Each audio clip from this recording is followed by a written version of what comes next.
Part 2। एक दुखी बूढ़ी माँ अपनी बहू को साथ लेकर राजा विक्रमादित्य के महल की तरफ चल पड़ी।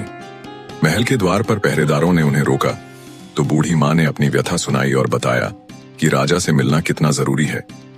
राजा विक्रमादित्य को जब इसकी सूचना मिली तो उन्होंने तुरंत उन्हें सम्मान सहित दरबार में लाने का आदेश दिया। बूढ़ी माँ ने अश्रुपूर्ण आंखों से अपनी पूरी कहानी राजा को सुनाई और उनसे सहायता की गुहार लगाई। राजा विक्रमादित्य बोले, माई, आप बिल्कुल भी चिंता न करें। आपके बेटे जहां कहीं भी होंगे, मैं उन्हें खोजकर आप तक सही सलामत लाने की पूरी कोशिश करूंगा। राजा ने उन्हें घर लौटने को कहा और विश्वास दिलाया कि जल्द ही उनके बेटे उनसे मिलेंगे। अगले दिन राजा विक्रमादित्य पूरी तैयारी के साथ अपने घोड़े पर सवार होकर दैत्य दंभिकासुर के ठिकाने की खोज में निकल पड़े। चलते चलते वे एक साधु महाराज की कुटिया के पास पहुंचे और वहां कुछ देर रुकने का विचार किया।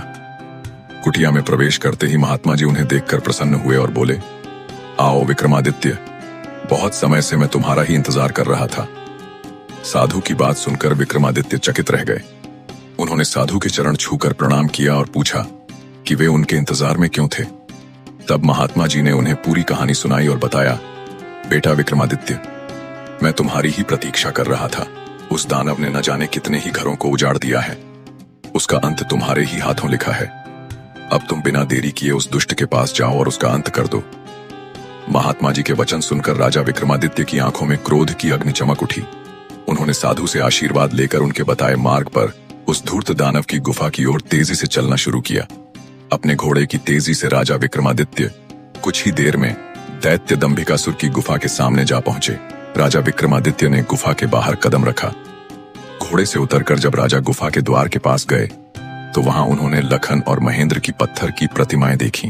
राजा विक्रमादित्य ने गुफा के मुख पर खड़े होकर इतनी भयंकर गर्जना की कि पहाड़ की चट्टानें तक कांप उठी। उठ कपटी राक्षस, तेरे अत्याचारों का हिसाब चुकाने विक्रमादित्य आया है। राजा की यह गर्जना सुनकर दैत्य दंभिकासुर क्रोधित आंखों से दहाड़ता हुआ गुफा से बाहर आया और बोला, आज कौन मूर्ख मेरे हाथों से मरने आया है? कौन धरती का बोझ है जो दंभिकासुर को ललकार रहा है? दैत्य को देखकर क्रोधित राजा विक्रमादित्य बोले, ओह, तो तू है वह मक्कार दानव जो देवताओं के वरदान की आड़ में छिपकर लोगों को पत्थर का बनाने के लिए छल करता है। दुष्ट राक्षस, क्या मिला तुझे ऐसा करके? राजा बोले, पूछ पापी राक्षस, कौन से हैं तेरे वो 7 सवाल? मैं जवाब देने के लिए तैयार हूं। दैत्य दंभिकासुर बोला, ओह, तो अब तू मेरे सवालों का जवाब देगा कीड़े? अगर तुझ में हिम्मत है तो मुझसे मुकाबला कर। तेरे जैसे कीड़े को तो मैं चुटकियों में मसल कर रख दूंगा। बड़ा आया मेरे सवालों का जवाब देने। दंभिकासुर राजा को उकसाना चाहता था ताकि वे उस पर हमला करें और पत्थर के बन जाए, पर विक्रमादित्य इतने भोले नहीं थे। राजा बोले, सुन अहंकारी राक्षस, मैं तेरे उकसावे में आकर तुझ पर आक्रमण करने वालों में से नहीं हूं। मेरा वक्त बर्बाद मत कर और जल्दी से अपने सवाल पूछना शुरू कर। इतना कहकर राजा विक्रमादित्य ने अपने 4 वीरों को बुलाकर उन्हें विशाल आकार में आने को कहा। देखते ही देखते चारों वीर प्रकट हो गए और विशालकाय रूप ले लिया। यह देखकर दंभिकासुर सहम गया। उसने पहली बार डर का अनुभव किया। अगले ही पल राजा विक्रमादित्य ने छुटकी बजाकर चारों वीरों को गायब कर दिया और दानव से कहा, अगर मेरी ताकत और माया का छोटा सा नमूना देख लिया हो तो अब बिना वक्त बर्बाद किए अपने सवाल पूछने शुरू कर, कपटी दानव। दानव ने देखा कि अब उसे बहकाया नहीं जा सकता, इसलिए वह अपनी पहली गुत्थी सुनाना शुरू करता है। दंभिकासुर का पहला सवाल, मदन और रतन की कहानी। तो सुनो राजा, मदन और रतन 2 जिगरी दोस्त थे। व्यापार के सिलसिले में दोनों प्रदेश गए थे। अच्छा खासा लाभ लेकर जब दोनों मित्र लौट रहे थे तो रास्ते में उन्हें एक अति सुंदर स्त्री दिखाई दी। दोनों उस पर मोहित हो गए। पूछने पर स्त्री ने बताया कि वह अपने पति के साथ ससुराल लौट रही थी। तभी डाकुओं ने उसके पति की हत्या कर दी और सारा धन लूट लिया।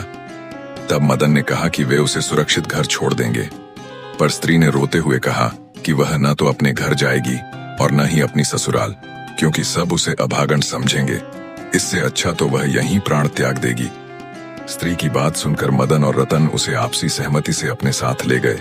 रास्ते में उन्होंने विचार किया कि इस स्त्री का क्या करें।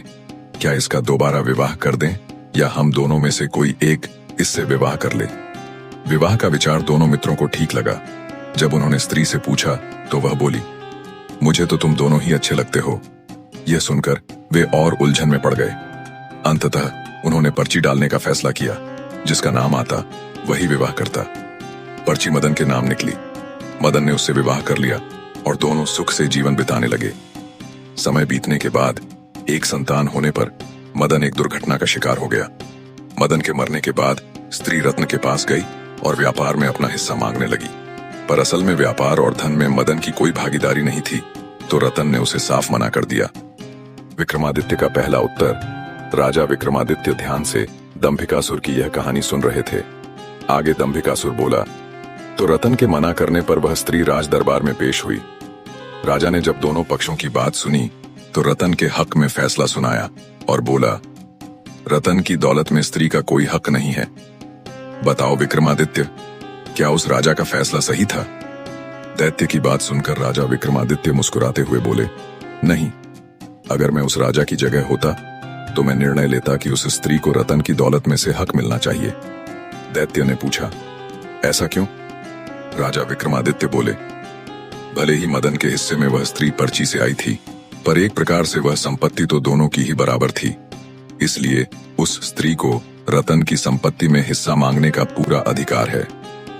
विक्रमादित्य की बात सुनकर दैत्य पूरी तरह संतुष्ट होता हुआ बोला, तुमने बिल्कुल ठीक कहा, तुम्हारा फैसला वाकई में उचित होता। दंभिकासुर का दूसरा सवाल। अंधे बेटों की कहानी आगे दैत्य दंभिकासुर बोला, पर ज्यादा खुश होने की जरूरत नहीं, अभी मेरे 6 सवाल और बाकी हैं। कहानी का अगला अध्याय बहुत जल्द आने वाला है। ये कहानी आपको कैसी लगी कमेंट करके अपनी राय जरूर दें। उम्मीद है ये कहानी आपको बहुत पसंद आई होगी। यदि वीडियो पसंद आई हो तो वीडियो को लाइक और चैनल को सब्सक्राइब जरूर कर